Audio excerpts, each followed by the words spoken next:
Beneath Earth's surface, a powerful dance unfolds.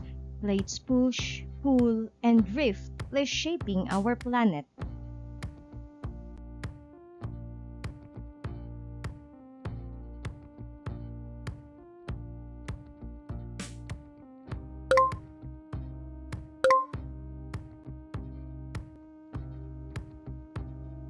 In this video, we'll explore the engines of plate motion.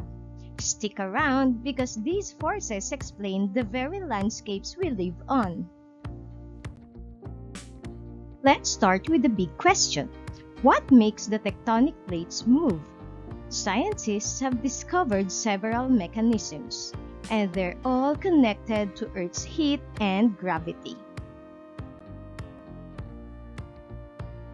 At mid-ocean ridges, molten material rises and creates new crust. As this new lithosphere forms, it literally pushes the older, colder, and denser plates away. This is called ridge push.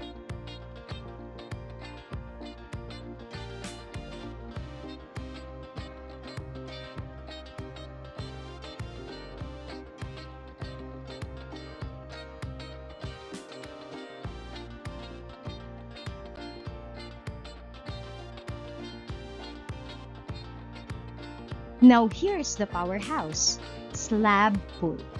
When an oceanic plate becomes heavy and dense, gravity pulls it down into the mantle. The sinking motion drags the rest of the plate along, making slab pull the dominant force driving plate movement.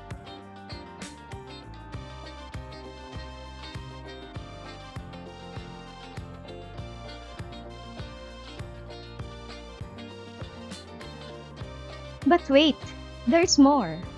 Beneath the crust, the mantle is slowly churning. Hot magma rises, cools, and sinks again, creating convection currents. These currents act like conveyor belts, moving plates above them. Ridge push and slab pull are actually linked to this process.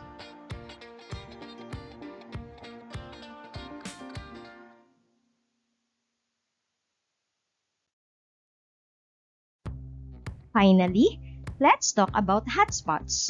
These are plumes of super hot magma rising from deep within the mantle. They burn through the crust, creating volcanoes in the middle of plates, like Hawaii. Hotspots prove that Earth's interior is alive and constantly reshaping the surface.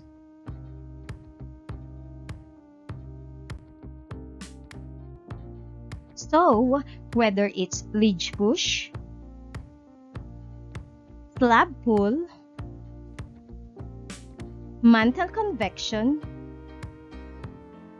or hotspots, these mechanisms explain why Earth's plates are always on the move. They shape mountains, trigger earthquakes, and fuel volcanoes. Next time you hear about an eruption or tremor, remember, it's all part of Earth's dynamic dance.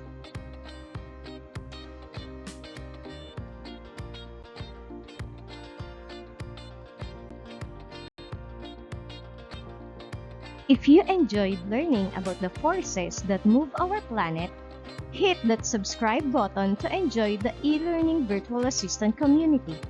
Stay curious, keep exploring, and get ready for more exciting science lessons right here!